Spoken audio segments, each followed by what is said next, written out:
Please, can you be brave for me? 7 words, whispered into freezing Detroit wind by a young man who weighed 127 pounds and should have weighed 170. 7 words spoken to a stranger who looked like every warning Ethan Cole Brennan had ever been taught to heed. 6 feet 4 inches, covered in scars and tattoos, missing 2 fingers from his left hand, wearing a Hells Angels patch that read, Sergeant at Arms. For 19 months, Ethan had endured systematic neglect and cruelty in a basement while his stepfather waited for his body to simply give out. 4 people had turned him away that night before he found the courage to approach the bikers. And what happened in the next 18 minutes would mobilize 217 Hells Angels across 3 Michigan chapters and expose a pattern that had already taken 1 life. This is Ethan and Reaper's story. And the ending will prove that sometimes the most intimidating-looking person in a parking lot is exactly who you need. Before we continue, please subscribe to the channel and let us know where you are watching from in the comments. Enjoy the story. Please, can you be brave for me? Thursday night, December 21st, 9:43 p.m. The words came out broken, hoarse, like Ethan's vocal cords had forgotten how to shape sound, because calling for help in that basement had never brought rescue. So why waste the energy? Marcus Reaper Colton froze mid-sentence. He'd been laughing with his brothers. Tank, Chains, Prophet, 3 men who'd known him for a decade, outside Rusty's Roadhouse Bar and Grill. Smoking a cigarette, he was trying to quit. Discussing the club's Christmas toy drive. Normal Thursday night. Just brotherhood and cold air and the rumble of Harley engines idling in the parking lot. Then this young man appeared. 17 degrees Fahrenheit. Wind chill making it feel like 3. Blizzard warning issued for overnight. Temperatures dropping to -8. Life-threatening cold.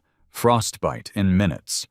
And this person, no, this shadow of a person, stood there in a Wayne State hoodie 3 sizes too large, jeans held up with frayed rope, 1 Nike sneaker and 1 different brand boot, both with holes exposing socks. Reaper's steel-gray eyes locked onto Ethan's face. Really saw him. The fading bruise on his left cheekbone, yellowish-green, about 8 days old. The marks around his throat, darker bruising partially hidden by the hoodie collar. The way Ethan's right arm cradled his left wrist protectively against his stomach, some kind of old injury affecting how he held himself. Reaper had seen wounded people before. Fallujah. Ramadi. Field hospitals in Iraq, where he'd worked as a combat engineer after losing his fingers to an IED blast. He knew what survival looked like. This young man had survived something. Multiple things. Was still surviving it right now. Reaper's cigarette fell from his hand. Ember dying on wet pavement. He didn't notice. He took 2 steps forward. Slow. Deliberate. The way you approach something wounded that might flee. His massive frame, 6'4", 240 pounds, broad-shouldered from years of construction work and motorcycle maintenance, bent slightly, making himself less imposing. His scarred face softened in the flickering neon light of the bar's Budweiser sign.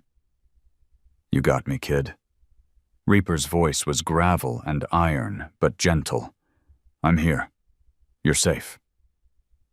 Now you might be thinking a Hells Angel finds someone in distress in a parking lot, and his first move is to crouch down and offer protection. That's not the story you expected, is it? Maybe you were imagining something violent, something aggressive.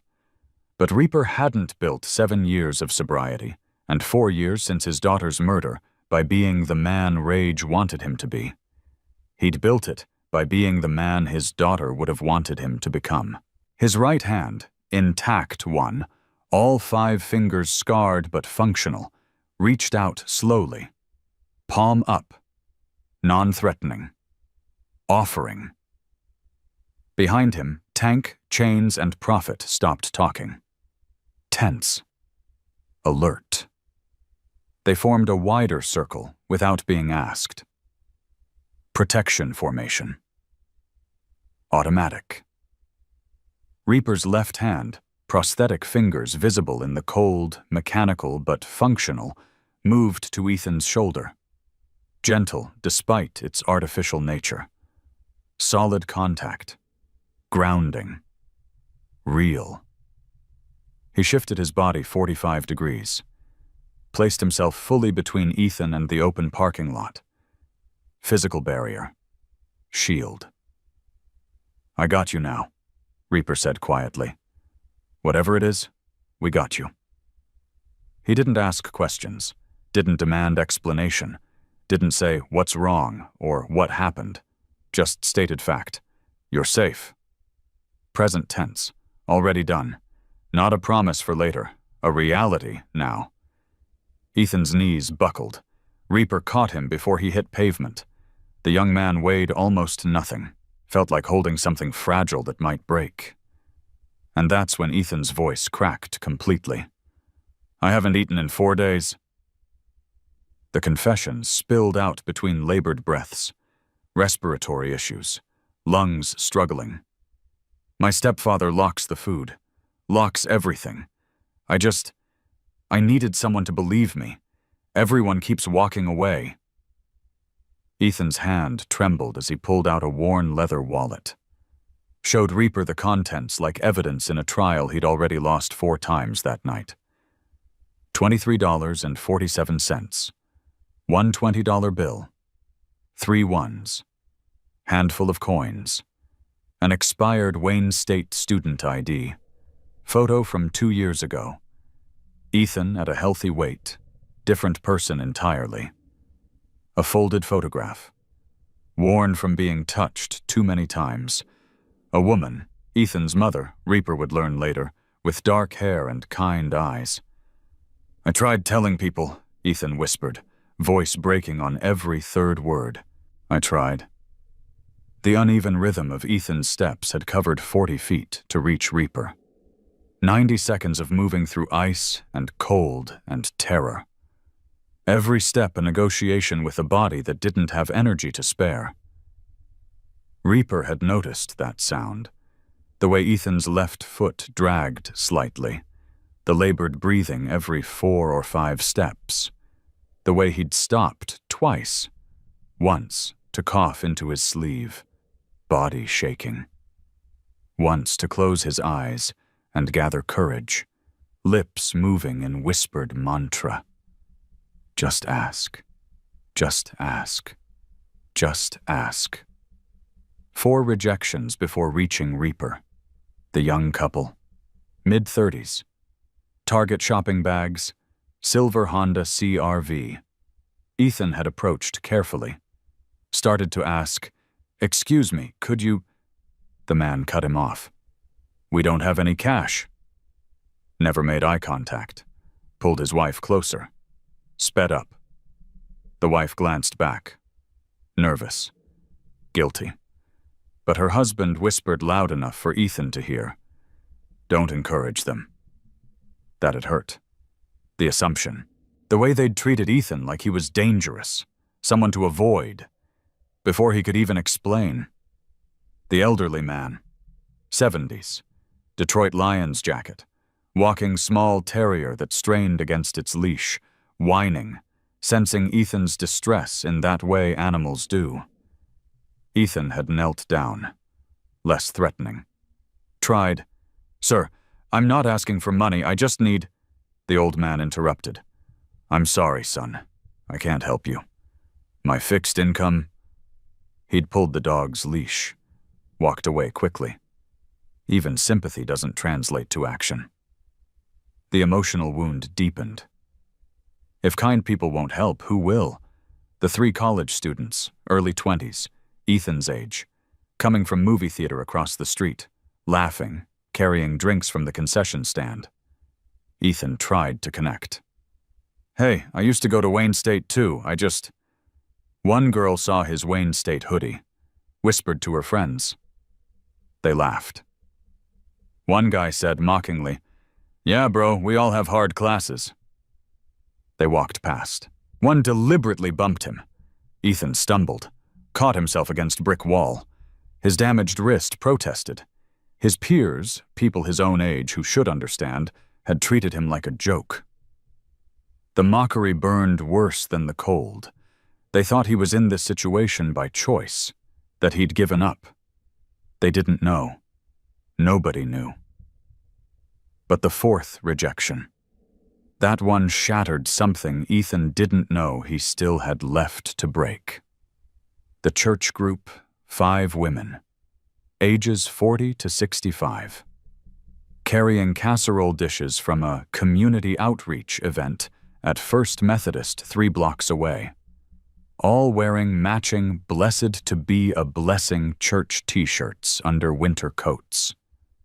Ethan had seen those shirts. Thought, they'll help. They have to help. Their shirts literally say, "Blessed to be a blessing." He'd approached carefully, voice soft. "Please, I'm not looking for money. I just need someone to listen. My stepfather, he's—" The lead woman interrupted. Perfectly styled gray hair, manicured nails visible even in winter gloves, voice dripping with condescension disguised as concern. "Young man, we help people through proper channels. If you need assistance, come to our church office Monday morning with ID and fill out an application. We have a process. We can't just help every person on the street who tells us a story. That's how people take advantage of good Christians." Another woman added, smiling like she was doing Ethan a favor by offering advice. "Have you tried getting a job? McDonald's is always hiring. God helps those who help themselves, honey." Ethan had stood there, silent. Because what could he say? Their proper channels meant he'd be dead by Monday morning. The blizzard was coming tonight. He had nowhere to go. But they walked away, casserole dishes still warm, heading to their heated homes, their charitable work done for the week. "Every person on the street who tells us a story." They didn't believe him. God helps those who help themselves. They thought he wasn't trying, wasn't worthy. The hypocrisy had broken something fundamental. If people who wore charity like a badge wouldn't help, people whose faith commanded them to protect the vulnerable, then who would? That's when Ethan saw the bikers. 47 Hells Angels inside Rusty's Roadhouse. Chapter meeting night. Another 12 outside smoking, talking in groups of 3 or 4. Parking lot lined with 35 motorcycles. Men who looked like danger. Like the kind of people you cross the street to avoid. Like everything society teaches you to fear. But Ethan was out of options. Out of time. Out of hope that safe-looking people would act with compassion. So he'd aimed for the most intimidating-looking man in the parking lot. Marcus Reaper Colton. 6'4" wall of leather and scars, missing fingers, face marked by war. Patch reading Sergeant at Arms, which Ethan didn't understand but sounded important, and Ethan had whispered the only words he had left. "Please, can you be brave for me?" Because Ethan couldn't be brave anymore. Had nothing left. Needed someone else to carry the courage he'd lost. Now, in Reaper's arms, the dam truly broke. "He broke my wrist 17 months ago." Ethan held up his left hand. The injury had healed incorrectly, affecting mobility. "See? Never took me to hospital. I weigh 127 pounds. Used to be 168. I have asthma. He took my medication. There's a blizzard coming. I have nowhere to go. He'll say I ran away. I'll die out here, and nobody will know it wasn't an accident." Tears now, silent, streaming down gaunt cheeks, body shaking, cold and grief and terror and relief all at once. "I tried telling people. CPS came. He lied. They left. Police came. He lied. They left. I'm 20. I'm an adult. Nobody cares what happens to adults. But I'm dying. He's waiting for me to die. And he's going to get away with it. 4 seconds of silence. Reaper's jaw clenched. His hands, one flesh, one prosthetic, curled into fists. Then his voice, steady as bedrock. Not anymore, he's not. Reaper pulled off his leather jacket. Heavy, warm from his body heat. Draped it around Ethan's shaking shoulders. The jacket swallowed him. Smelled like leather and motor oil and cigarette smoke, and something Ethan had almost forgotten existed. Safety. Reaper's hand stayed on Ethan's shoulder, tethering him to earth, to hope, to life. What's your name, kid? Ethan. Ethan Cole Brennan. Ethan. Reaper nodded once. I'm Marcus. My brothers call me Reaper. And I need you to understand something. You asked me to be brave for you. I will. We will. But first, you need to tell me everything. Who hurt you? How long? What you need? Can you do that? Ethan nodded. Couldn't speak. Could only nod. Tank stepped forward. 6'1", barrel-chested, former Army medic with 2 tours in Afghanistan. Road name earned because he'd driven a tank in Kandahar and because nothing could knock him down. Kid needs food, Tank said quietly. And medical. Look at his breathing. That's not just cold. That's infection. Chains approached next. Gerald Chains Rodriguez, 47. Former Detroit PD detective, 19 years on the force before early retirement. Got his road name because he'd spent 2 decades building cases that put criminals behind bars, and because he understood how evidence worked. Those marks around his neck, Chains said, voice measured. Professional. Recent bruising. And look at his wrists, scarring consistent with restraint over time. Prophet joined the circle. James Prophet Walsh, 54, former high school counselor, psychology degree, trauma specialist. Road name because he had uncanny ability to see what people needed before they asked. Prophet knelt to Ethan's level, made eye contact, gentle, steady, no pressure. Ethan, I'm Prophet. I used to work with people who'd been through trauma. You're safe with us. We're not going to hurt you. We're not going to send you back. We're going to help. But we need information. Can you tell us what happened? Take your time. And Ethan, exhausted, starving, terrified, but finally believed, told them. The story came out in pieces. Fragments. Timeline jumping because trauma doesn't present linearly. My mom died 22 months ago. Car accident. Single-car collision, they said. But Richard, my stepfather, he'd been working on her car that morning. And after she died, he got $340,000 from her life insurance. Policy he'd convinced her to increase 3 months before the accident. Chains pulled out a notebook, started writing. Dates, names, dollar amounts. Richard married my mom 4 years ago. I was 16. He seemed okay at first. Strict, but not scary. Then Mom died and everything changed. Ethan's voice cracked. He coughed. Wet, concerning sound that made Tank wince. At first it was just criticism. Your mother would want you to be stronger. Then restrictions. Locked my bedroom door at night for safety. Checked my phone, my email. Limited who I could see. Until you show more responsibility. Prophet nodded. Classic pattern. Isolation before escalation. 17 months ago I talked back. Told him he wasn't my father. Couldn't control me. He grabbed my wrist. I heard something snap. He said if I went to the hospital he'd tell them I attacked him first. That I was troubled, had behavioral problems. that no one would believe me. Ethan held up his damaged wrist, the injury visible in how he held it. He moved me to the basement temporarily after that. Said I needed to learn respect. That room became my prison.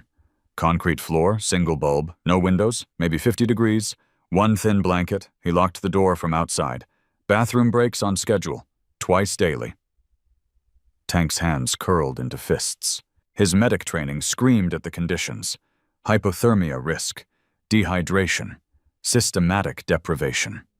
He locked the kitchen pantry, all the food, heavy padlock, gave me 1 meal daily if I earned it. Portions measured. I got 15 minutes to eat. If I didn't finish fast enough, he'd take it away. If I complained, I got nothing the next day. Chains looked up from his notebook. How many calories daily would you estimate? Maybe 400 to 700. My body needs 2,000. I lost 41 pounds in 19 months. Prophet's face darkened. And medical care? None. My asthma got worse without medication. He kept my inhaler locked with the food. Said I could earn doses if I showed proper attitude.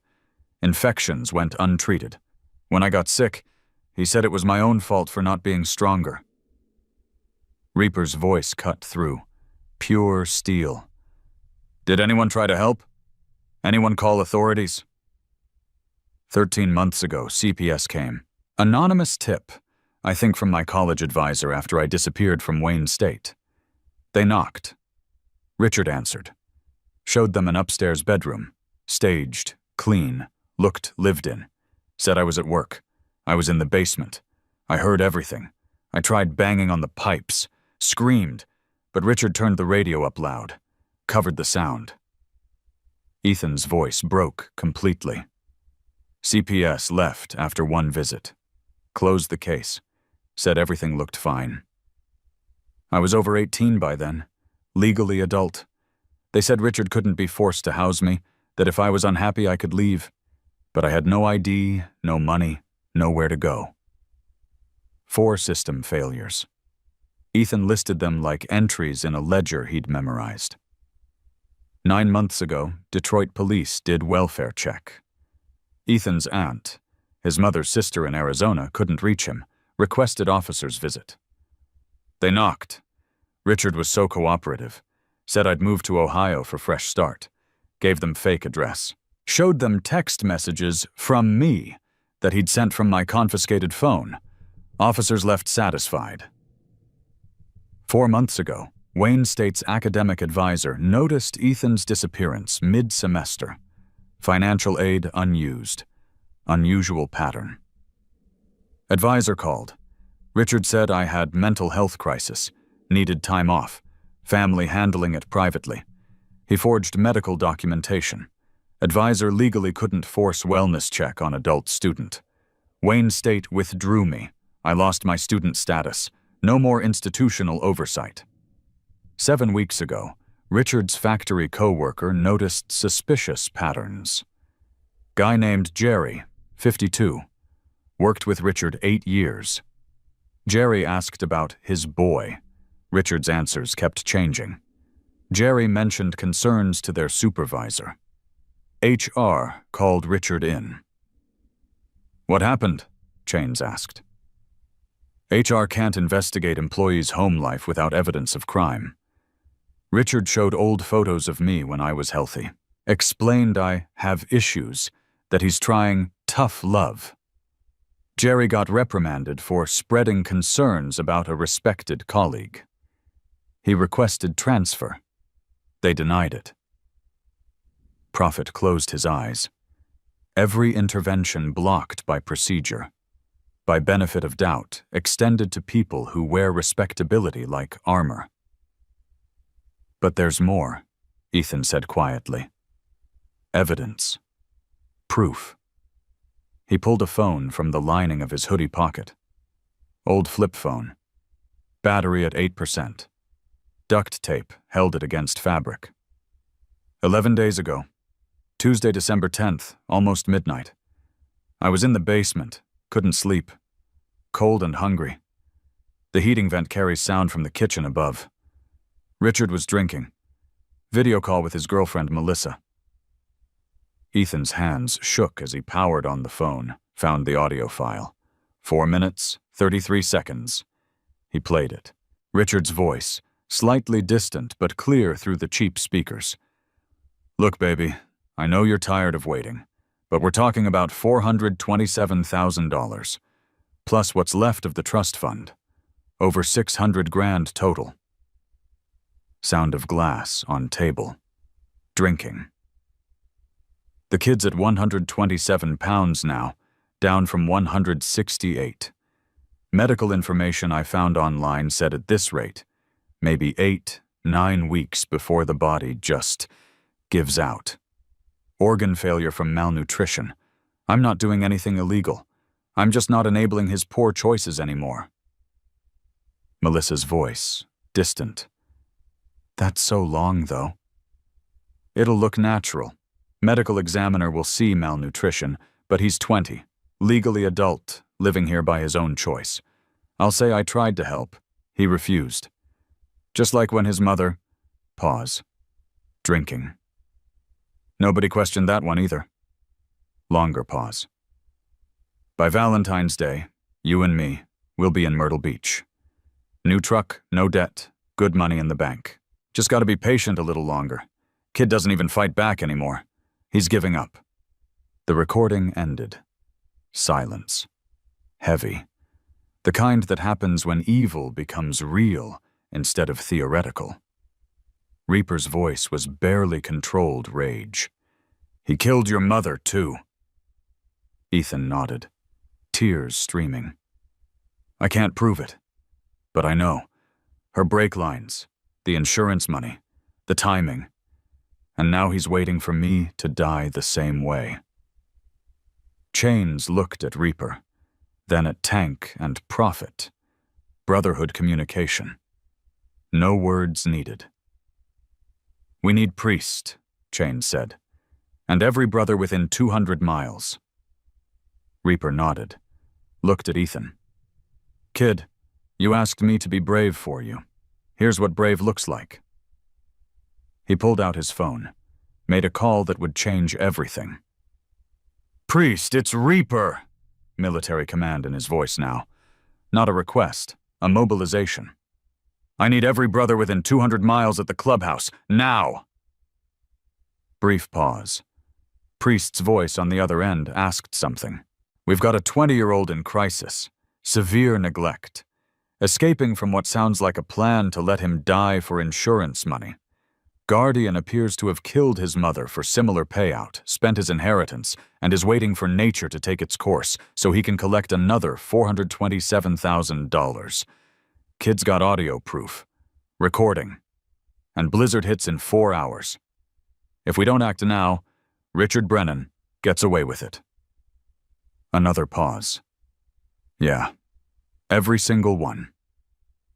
Reaper looked at Ethan. The line went dead. And that was it. Because that's what brotherhood means. Within minutes, phones across Michigan were ringing. Text messages flying. Emergency call-outs going to every patched member from Detroit, Downriver, and Ann Arbor chapters. Tank was already guiding Ethan toward a pickup truck. We're getting you food and medical. Prophet's calling ahead to Detroit Receiving Hospital. They've got people who understand trauma situations. Doc's meeting us there. Doc? Ethan asked. Doctor, William Harrison. We call him Doc. Combat medic, Vietnam vet. He'll treat you right. Inside Tank's truck, heat blasting, seat warmers on. Ethan sat wrapped in Reaper's jacket.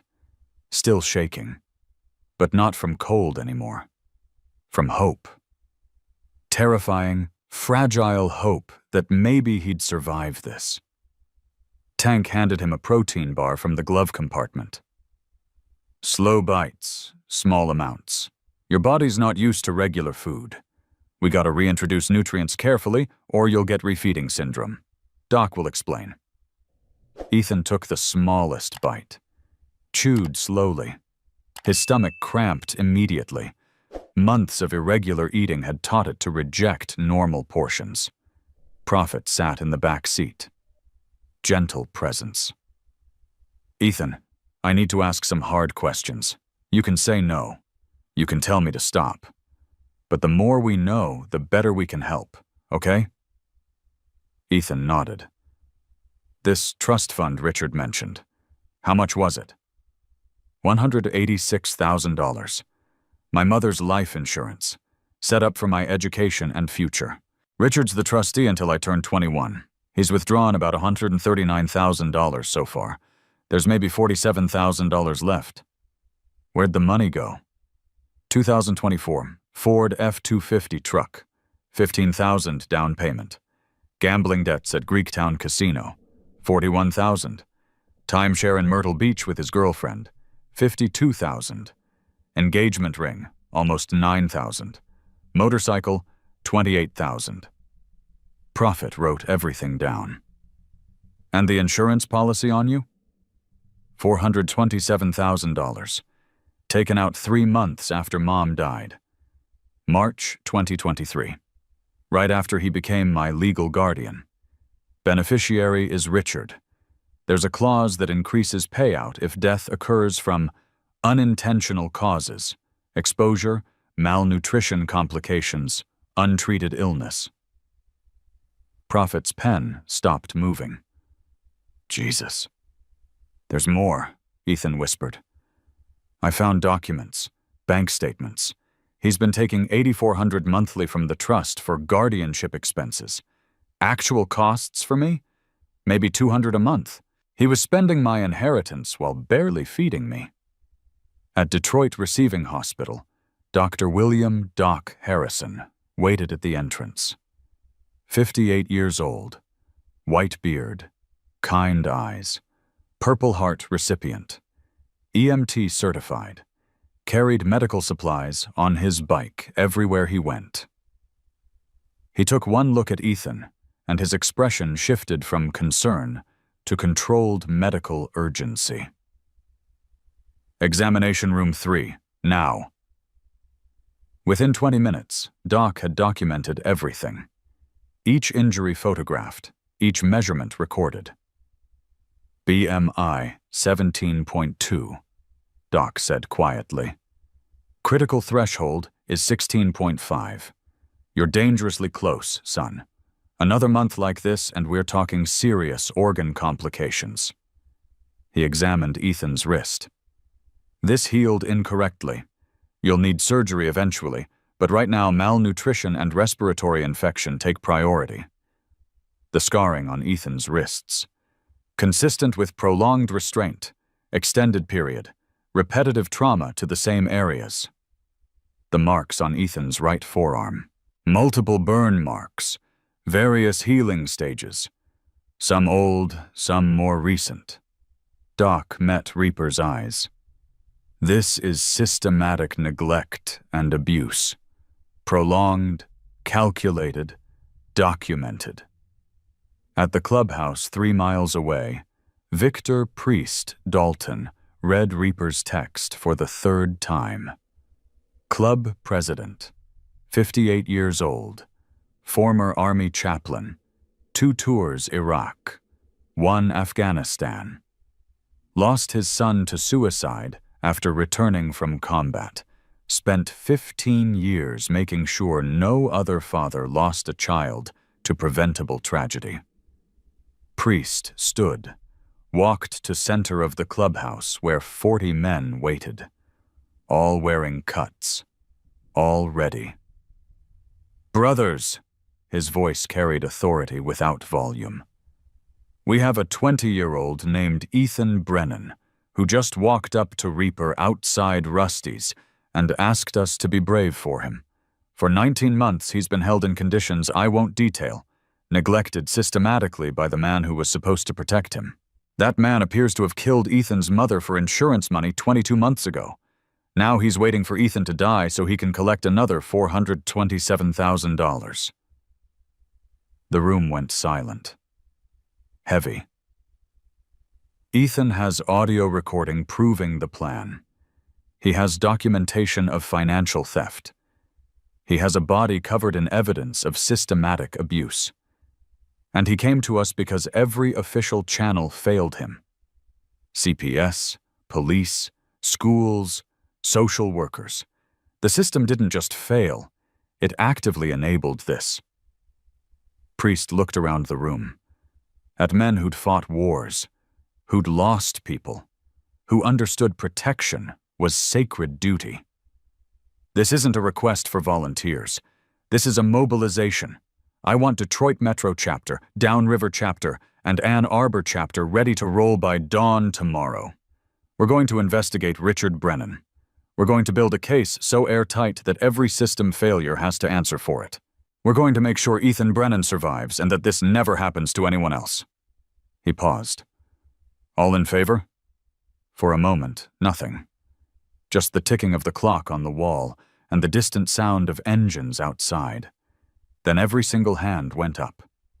Not a moment's hesitation, not a single dissenting voice.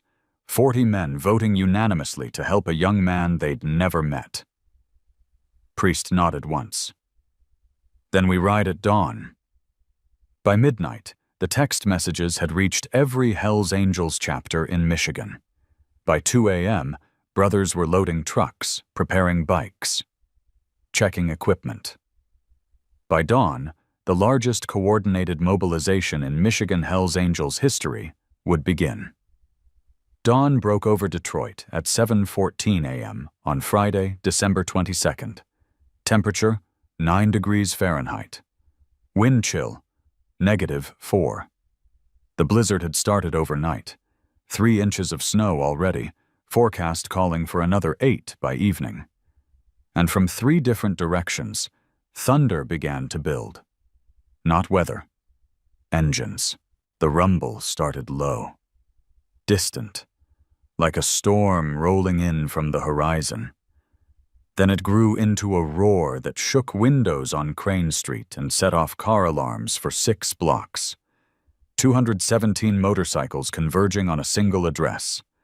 1847 Crane Street. Richard Brennan's house. Industrial district. Quiet neighborhood where people minded their business and asked no questions. The formation pulled out in disciplined rows. Tight, smooth, practiced from years of riding together. Detroit Metro. Chapter led. 73 bikes. Downriver Chapter flanked left. 68 bikes. Ann Arbor Chapter flanked right. 76 bikes. They rolled in like a storm. Leather jackets bearing the same insignia. Chrome gleaming against white snow. Faces set with purpose. Military precision. Now, you might be thinking 217 Hells Angels roaring up to a suburban house means chaos brewing, confrontation ready, violence imminent. That's the story you expected, isn't it? Maybe years ago that's exactly what would have happened. Rage unchecked. Justice delivered through force. But Priest didn't build a brotherhood on fury. He built it on strategy. The bikes parked in perfect formation along both sides of Crane Street. 3 rows deep. Engines cutting off in waves.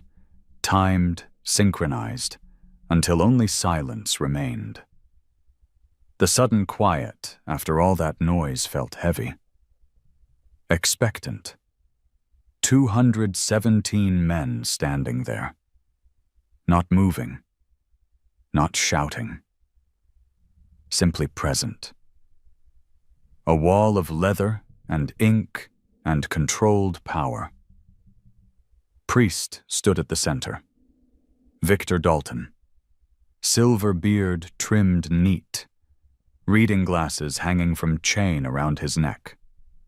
Former chaplain who'd counseled soldiers through hell and guided them back. To his right, Reaper. Still wearing the same clothes from last night, hadn't slept, had stayed at the hospital with Ethan until Doc cleared him for protective custody. To his left, Chains. Ex-detective with 20 years of knowing exactly how to build cases that prosecutors couldn't lose. Behind them, Kevin, Bite, Chen. 29. Youngest patched member. Cybersecurity expert. Former Army intelligence. Digital forensics specialist. Carried equipment bags full of tools that could retrieve evidence from devices people thought they'd wiped clean. Everyone clear on the mission? Priest's voice carried without volume. This is evidence operation. We're not here for confrontation. We're here to build a case so airtight, Richard Brennan spends the rest of his life answering for what he did. We do this right. We do this legal. We do it so thoroughly that every system that failed Ethan has to answer for it. Heads nodded. Grim determination. Chains, bite, documents, and digital evidence. Reaper, you're with me on witness statements. Doc, medical liaison, coordinate with Ethan's care team. Tank, Prophet. Victim support, stay with Ethan. Keep him safe and stable. The operation began with coordinated efficiency of men who'd ridden together for years. Not a protest fueled by anger. A peaceful stand. Systematic. Thorough. Bite approached Richard's house first. Not to break in. That would compromise evidence. To document. He walked the perimeter with professional-grade camera, photographing everything. The basement window. 6 inches by 12 inches. Too small for an adult to escape through. Bars visible on the inside. The kitchen window. Heavy padlock visible on what should have been pantry door. Photographed from outside, clear documentation. The new Ford F-250 in driveway. $43,000 of Ethan's inheritance sitting there. License plate, VIN number, purchase date visible on dealer sticker still in window. Meanwhile, chains knocked on 1845 Crane Street. House directly next door. Gerald Jerry Hoskins answered. 52 years old. Factory worker. Richard's co-worker for 8 years. Flannel shirt. Coffee mug in hand. Eyes widened at the wall of motorcycles lining his street. Mr. Hoskins? Chains showed old detective credentials. I need to ask about your neighbor, Richard Brennan. Jerry's hands shook. Jesus. This is about Ethan, isn't it? You know Ethan? I never met him, but I knew something was wrong. Jerry set his coffee down, hands trembling. Richard talked about his boy at work, but the stories never lined up. One week Ethan was at college, next week he'd dropped out. Then he'd moved to Ohio. Then he was back, but going through difficult times. Did you report this? Jerry's voice cracked. I tried, 6 months ago. Mentioned inconsistencies to our supervisor. Suggested maybe someone should check on the family. HR called Richard in. What happened? Richard showed them photos. Old photos of Ethan looking healthy. Said the kid had issues, that he was trying structured support. HR said they legally can't investigate employees' home life without evidence of crime. I got reprimanded for spreading concerns about a respected colleague. Jerry couldn't meet Chains's eyes. I requested transfer to different shift. They denied it. So I had to work next to Richard every day, knowing something was wrong but having zero power to do anything about it. His voice broke completely. Is Ethan okay? Please tell me he's alive. He's alive, in bad shape, very underweight, untreated medical issues. He escaped months ago. Your instincts were right. Jerry sat down hard, put his head in his hands. I knew. God, I knew. And I didn't push hard enough. Didn't fight the system. Just accepted their answer and went back to work. Mr. Hoskins, you tried. That's more than most. But we need formal statement, everything you observed, every inconsistency. 3 houses down, Reaper knocked on 1850 Crane Street. Patricia Ann Morrison answered. 67 years old, lived there 12 years, hair in curlers, cardigan wrapped tight despite heat blasting from inside. Mrs. Morrison, I'm investigating Richard Brennan. Did you ever hear anything concerning from his house? Patricia's face went pale. "Oh God, the sounds that... I heard things." "What things?" "Crying, late at night. Not every night, but weekly? Maybe more. Someone in distress.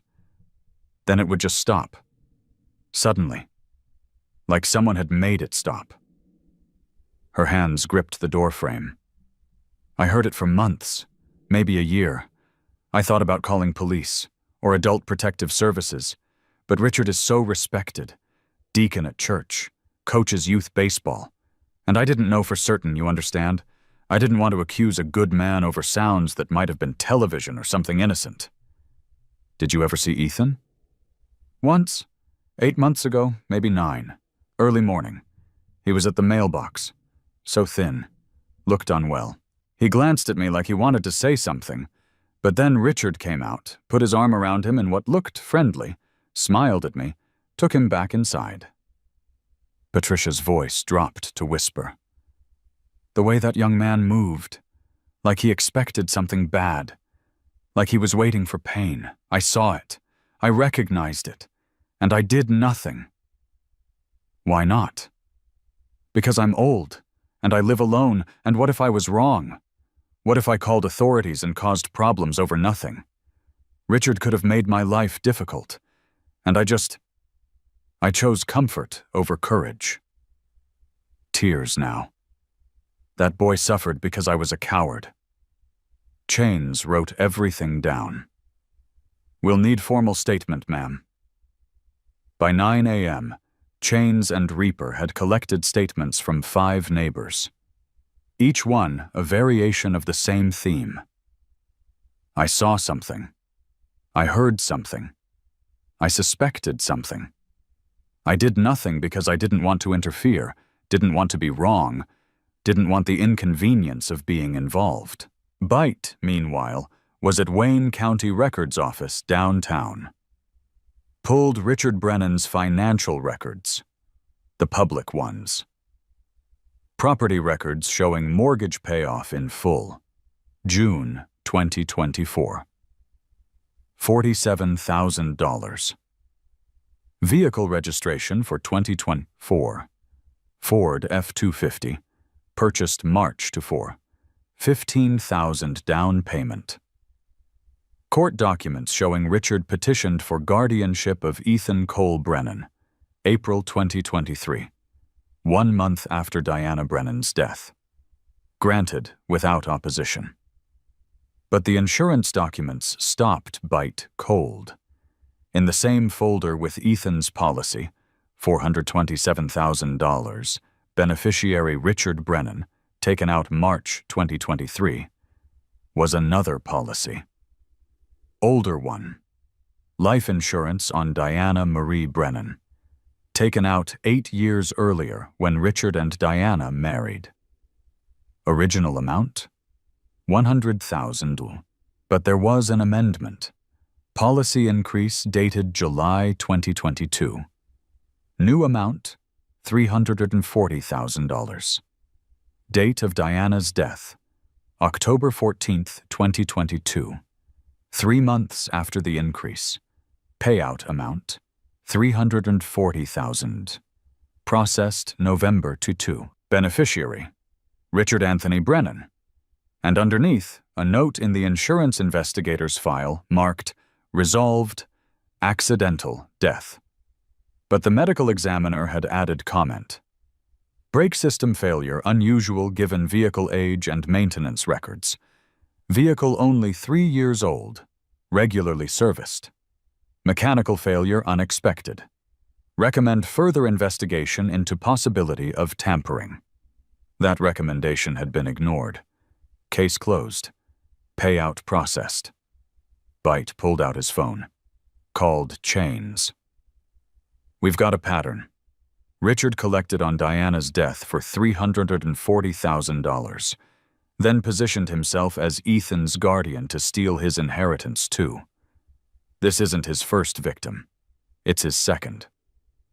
Chains relayed that to Priest. The club president closed his eyes, breathed slowly through controlled anger. When he opened them, his voice was steel. Then we make sure there's no third.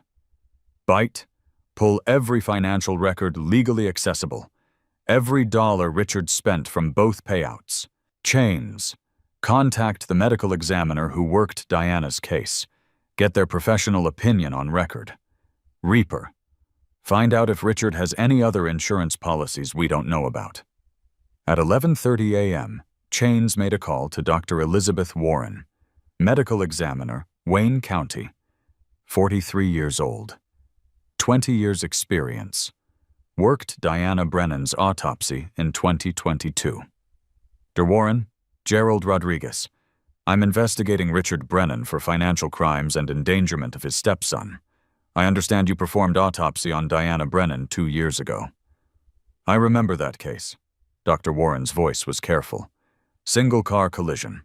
Brake system failure. Your report noted the mechanical condition was unusual. A pause. Yes.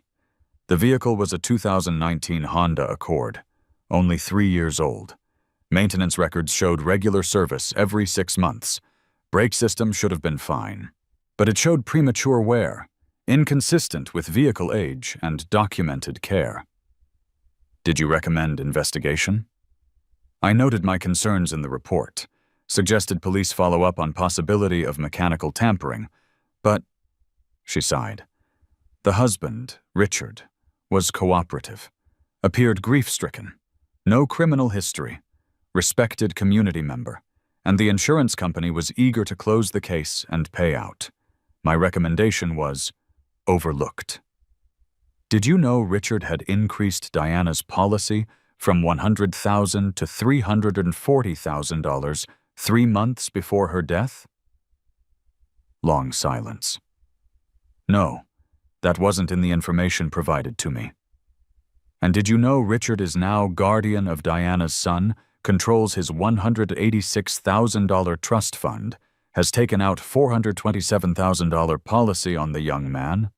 And we have audio recording of Richard discussing waiting for him to die from natural causes so he can collect? Dr. Warren's voice changed. Professional concern. Dear God! Would you be willing to testify that Diana's death should be reclassified from accidental to suspicious pending investigation? Absolutely. I'll file amended report today. That case should be reopened immediately. By 1 p.m., Bite had compiled financial forensics that would make prosecutors grateful. Every withdrawal Richard made from Ethan's trust account, every purchase, every bill paid with money that wasn't his.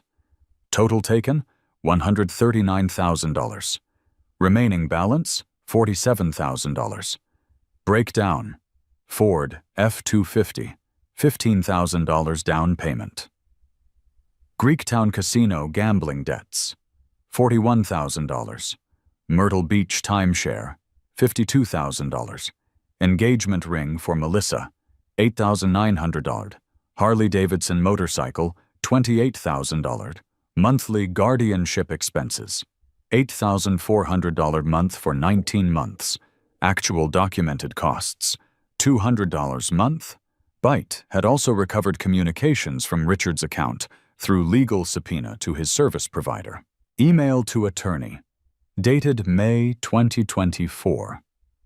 Question regarding trust fund distribution if beneficiary deceased before age 21. What documentation required? Email to insurance broker, dated August 2024. Need to update beneficiaries on existing policies. Can we discuss options? Text messages between Richard and Melissa, girlfriend, recovered from cloud backup. November 28, 2024. Problem resolving itself. Another month or two should handle it. Then we're free and clear. Melissa. You're taking a risk. Richard. Risk already managed. This is just waiting. At 2:47 p.m., Chains walked up to 1847 Crane Street. Priest beside him. Reaper flanking. Bite recording everything on body camera. Legal, documented, admissible. Behind them, 217 motorcycles lined the street. 217 men watching. Waiting. Chains knocked firmly. Richard Brennan answered after 30 seconds. Clean-shaven. Reading glasses. Wearing Carhartt work jacket and jeans. There was grease on his hands. He'd been working on his truck in the garage. Wrench visible on workbench behind him. NPR playing quietly from radio. He looked confused, slightly annoyed, like a man interrupted during normal Saturday morning of home maintenance. Just a regular person. Working class. Respectable. Evil wears ordinary faces. Predators look like neighbors. "Can I help you?" Richard's voice was measured, calm, reasonable. "Richard Allen Brennan?" "Yes?" Chains held up credentials. "Gerald Rodriguez, working with Wayne County Prosecutor's Office. We're here regarding Ethan Cole Brennan." Chains watched Richard's face carefully, looking for tells. Not a flicker. Smooth. Practiced. "I haven't seen Ethan in months. He left last March. I filed missing persons report." "Interesting. We pulled that report. You filed it April 2024, 1 month after he left.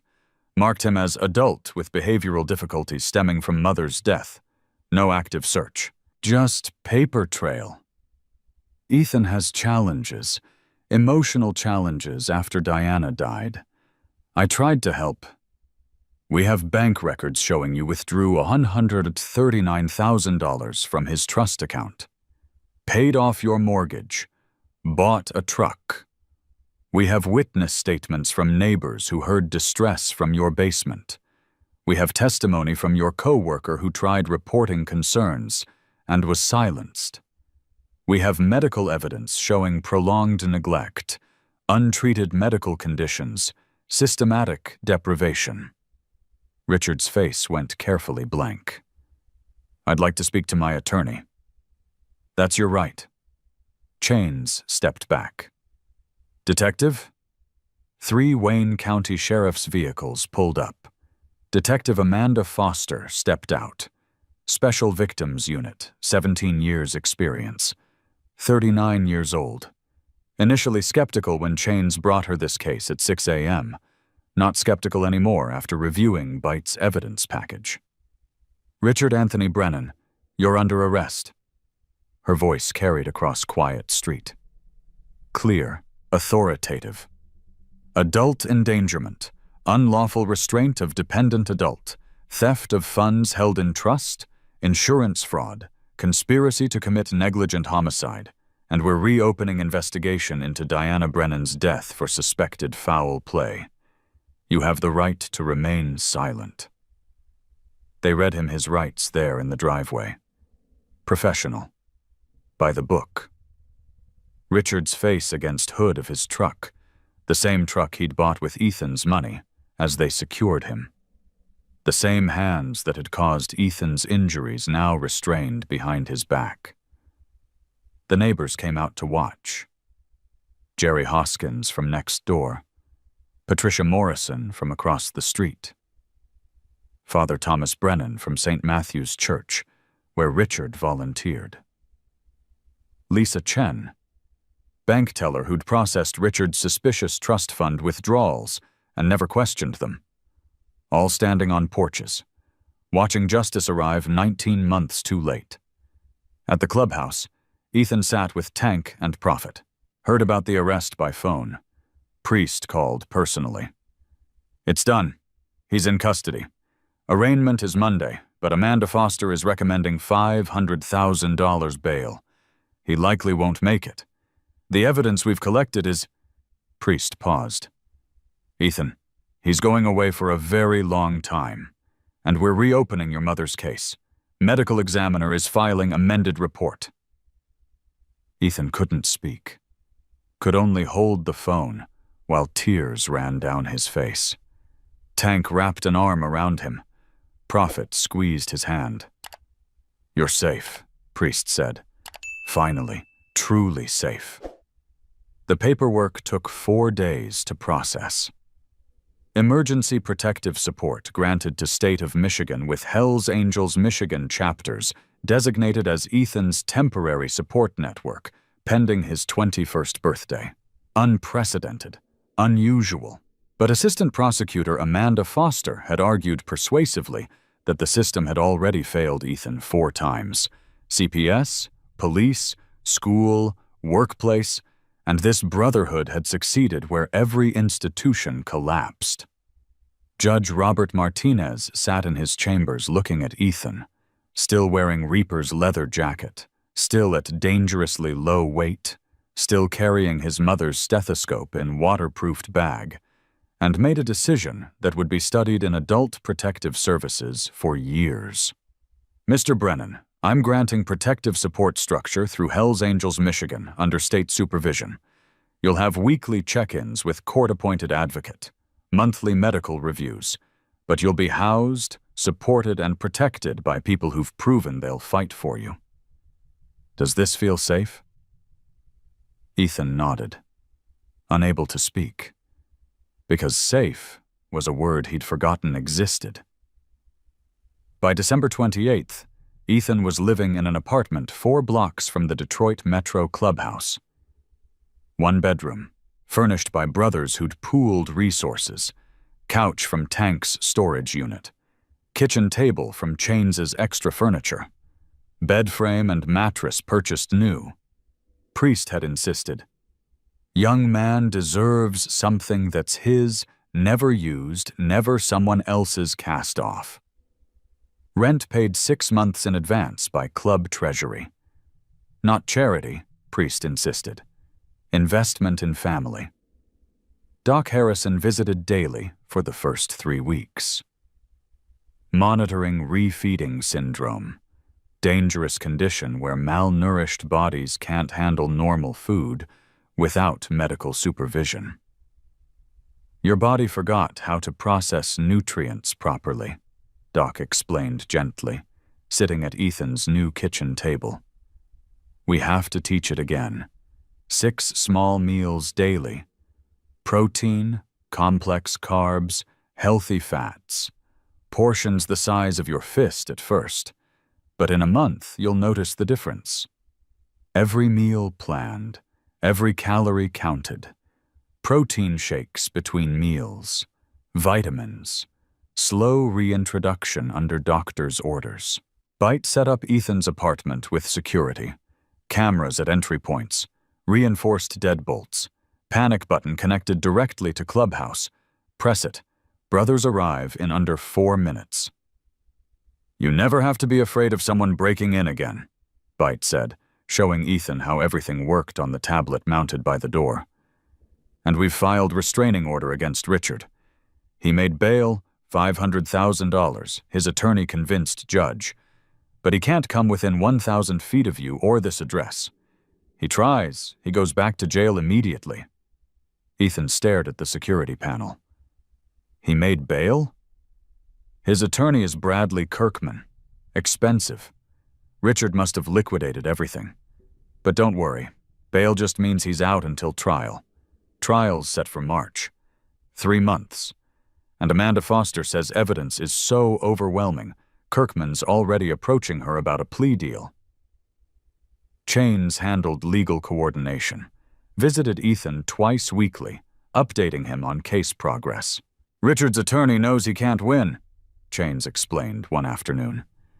They sat in Ethan's living room, Chains in the armchair, Ethan on the couch wrapped in blanket. Financial records alone are damning. Add witness testimonies, your medical evidence, the recording, reopened investigation into your mother's death.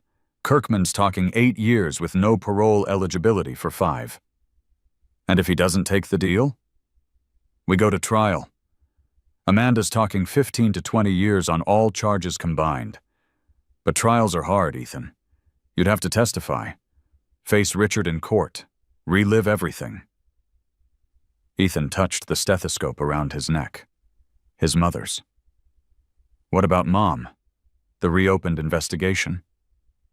DeWarren reclassified Diana's death from accidental to suspicious. Full investigation opened. If they prove Richard tampered with the vehicle, that's first-degree murder. Life sentence, no parole. Ethan's voice barely whispered. Good. She deserves justice, too. Reaper became Ethan's primary mentor. Every Tuesday and Thursday, picked him up for what he called recovery sessions. Sometimes just breakfast at Galaxy Diner 3 blocks away, teaching Ethan it was okay to eat in public, that no one would take food away, that he could order whatever he wanted. You like pancakes? Reaper asked the first morning, reading the menu. Ethan stared at the options, paralyzed. 19 months of having every choice controlled made simple decisions feel impossible. I don't know. Then we try pancakes today, eggs tomorrow. Keep trying till you figure out what you like. That's allowed now, kid. Preferences, choices, having opinions about small things. Other times, it was physical therapy for Ethan's wrist, surgery scheduled for February, pins and plates to reset bone properly. Until then, exercises to maintain mobility. You're a survivor, Reaper said one Thursday, watching Ethan struggle through grip strength exercises. Survivors deserve working hands. We'll get you fixed up. Prophet-handled therapeutic coordination. Found Dr. Sarah Kim, trauma specialist, 20 years experience with abuse survivors, twice weekly sessions. Healing isn't linear, Dr. Kim explained in their first session. Some days you'll feel strong. Other days you'll feel like you're back in that basement. Both are okay. Both are part of the process. Ethan learned to talk about the basement, the hunger, the isolation, the overheard conversation that drove him to escape. He learned his hypervigilance, constantly scanning exits, flinching at sudden movements, was survival mechanism that kept him alive, but didn't have to control him forever. And slowly, over weeks that turned into months, Ethan started believing he might actually survive, not just physically, but emotionally. By January, Ethan had gained 19 pounds. 146 pounds. Still underweight, but no longer critical. Respiratory infection cleared with antibiotics. Asthma controlled with proper medication. Color returning to his face. Dark circles fading. His uneven gait improved as physical therapy strengthened weakened muscles. Still noticeable, but less pronounced. Less painful. Tank helped Ethan enroll in community college. General education courses. Figure out what you want to study. No pressure. Just learn. Byte taught Ethan basic tech skills. Digital literacy matters. Email, resume building, job applications. We'll get you set up. In February, Richard took the plea deal. 8 years in Michigan Department of Corrections. No parole eligibility for 5 years. Housed at Macomb Correctional Facility, 70 miles from Detroit. The day of sentencing, Ethan sat in courtroom with Reaper on one side, Priest on the other. Doc behind them. Chains near prosecutor's table. Byte in back documenting. Judge Martinez looked at Richard. Orange jumpsuit, hands restrained, face carefully neutral, and delivered statement quoted in every news article about the case. Mr. Brennan, you were entrusted with care of a young man who'd just lost his mother. Instead of protecting him, you imprisoned him. Instead of nurturing him, you neglected him systematically. Instead of honoring the woman who trusted you, evidence suggests you took her life for money and attempted to profit from her son's death. You are a predator who wore the mask of respectability while committing calculated acts. I sentence you to 8 years. I only wish the law allowed me more. Richard looked back at Ethan once. Just once. What Ethan saw wasn't remorse. It was anger at being caught. But Ethan didn't flinch, didn't look away. stared back with strength of someone who'd survived Richard's worst and come out the other side. Outside the courthouse, Priest gave brief statement to assembled press. 217 brothers forming protective barrier between Ethan and cameras. Today, justice was served. But this story isn't about motorcycles or patches. It's about a 20-year-old who chose courage on the coldest night of the year, who asked strangers to be brave for him, who survived because he refused to disappear. We protected him because that's what family does. And we'll keep protecting him until he doesn't need us anymore. But the story didn't end with Richard's sentencing. It continued with reform. Within 3 months, Michigan legislators introduced Ethan's Law, requiring annual independent audits for all trust accounts involving dependent adults with deceased parents, signed into law by October. Wayne County CPS implemented new protocols, mandatory solo interviews with vulnerable adults, 30-day follow-ups for any abuse report, better training for caseworkers on recognizing manipulation by abusers. Detroit Police Department revised wellness check procedures. Officers now required to visually confirm well-being of subject, not just accept third-party statements. 4 other Michigan counties adopted similar guardian oversight programs. Amanda Foster used the case in training presentations. System failures aren't inevitable. They're preventable. One young man's survival created safer systems for thousands of others. 9 months later. September 15th. The clubhouse was decorated with streamers and a banner reading, "Congratulations, Ethan." A cake, chocolate with vanilla frosting, sat on table surrounded by cards and small gifts. 60 people crammed into the space, brothers and their families. Doc Harrison, Chains and Bite.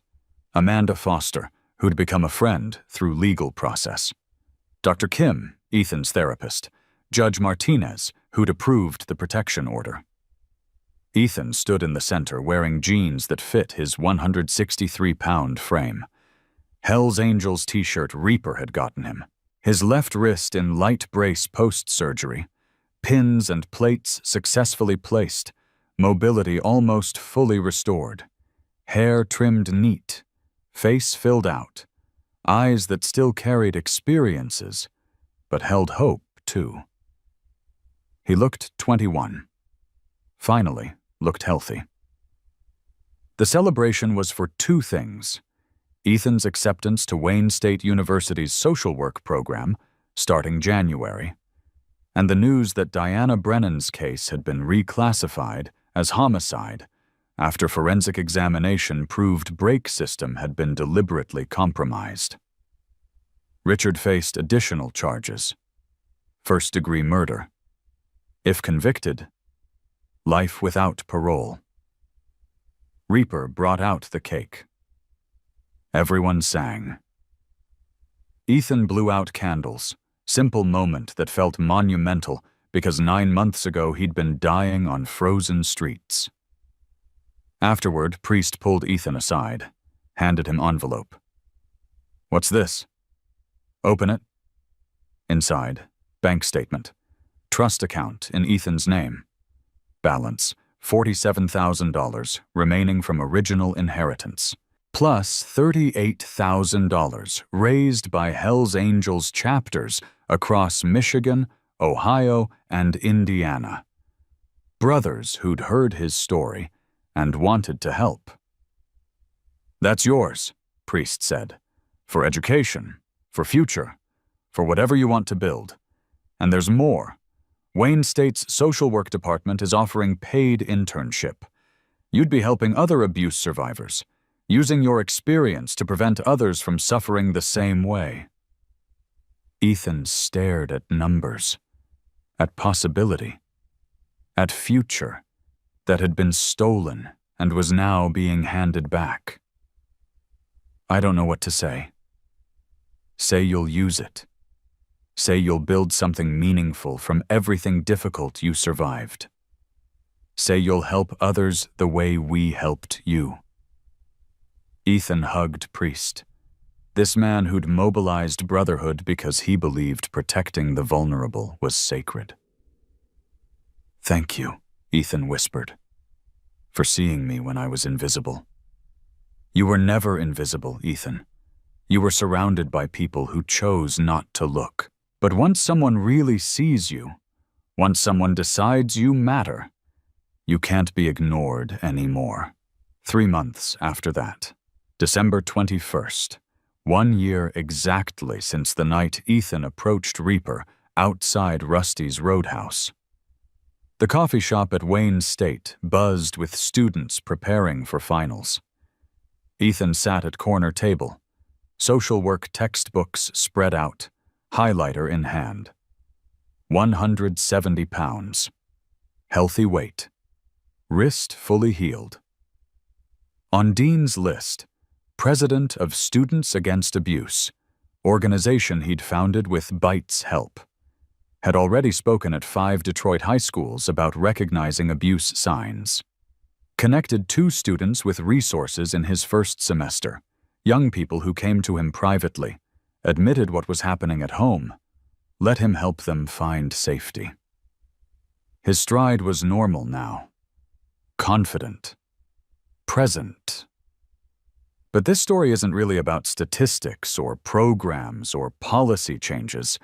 It's about what happens when one person decides to act instead of watch.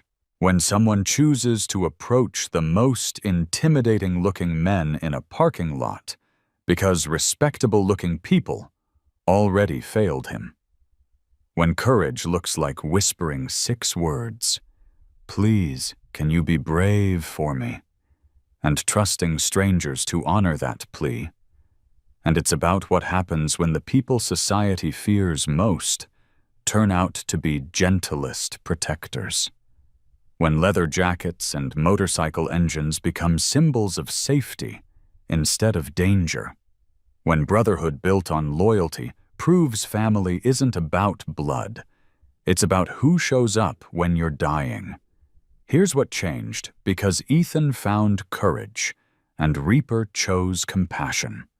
Michigan passed Ethan's Law, requiring financial audits for trust accounts involving dependent adults with deceased parents. 4 other states studying similar legislation. Wayne County CPS implemented new protocols, mandatory solo interviews with vulnerable adults, 30-day follow-ups for abuse reports, enhanced training for caseworkers. Detroit police revised procedures. Wellness checks now require visual confirmation, not just third-party statements. Abuse awareness increased. Ethan's case used in training for social workers, police, healthcare providers across Michigan. But those numbers don't tell the real story. The real story is Ethan, 21 years old, sitting in classroom learning how to help others, carrying his mother's stethoscope to honor her memory, using knowledge that he survived. Proving trauma doesn't have to be the end of your story. It can be the beginning of someone else's salvation. If you've ever felt invisible, know this: you're not. Someone sees you. Maybe not yet. Maybe not today. But there are people in this world who will fight for you the moment you come into focus. Who will mobilize? Who will stand between you and harm? Who will give you their jacket when you're freezing and their protection when you're hunted? There are people suffering everywhere. Adults trapped in abusive situations, young people falling through cracks, individuals struggling while the world walks past, and most of the time, we don't see them because it's easier to look away. Because getting involved is messy and complicated, and might require sacrificing comfort for courage. But here's the truth. You don't need 217 motorcycles to change someone's story. You just need to pay attention. Listen when someone hesitates before saying they're fine. Notice when someone's losing weight they can't afford to lose. Question the stories that seem too perfect, the explanations that feel rehearsed. Care enough to intervene even if your voice shakes, even if you're wrong, even if it's awkward. Because the only thing worse than being wrong about abuse is being right and doing nothing.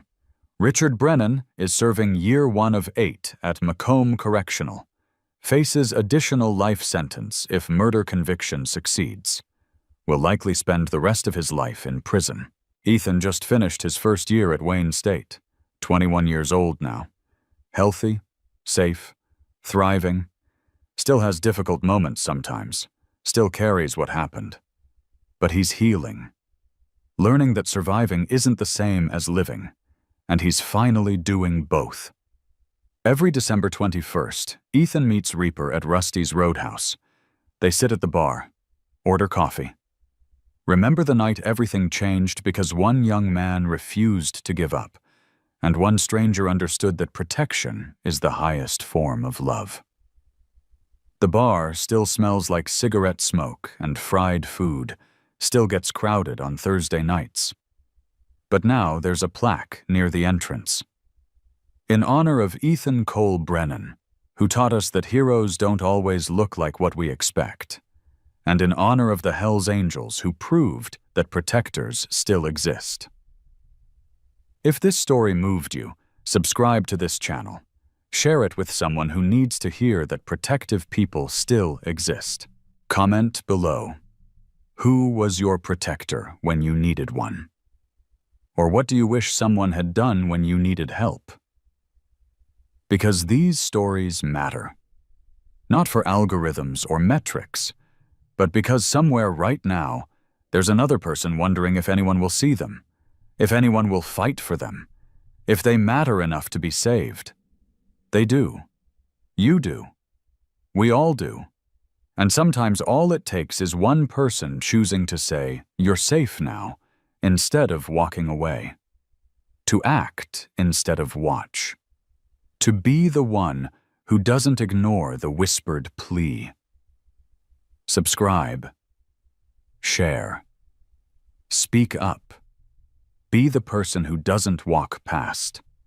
Be someone's unexpected hero.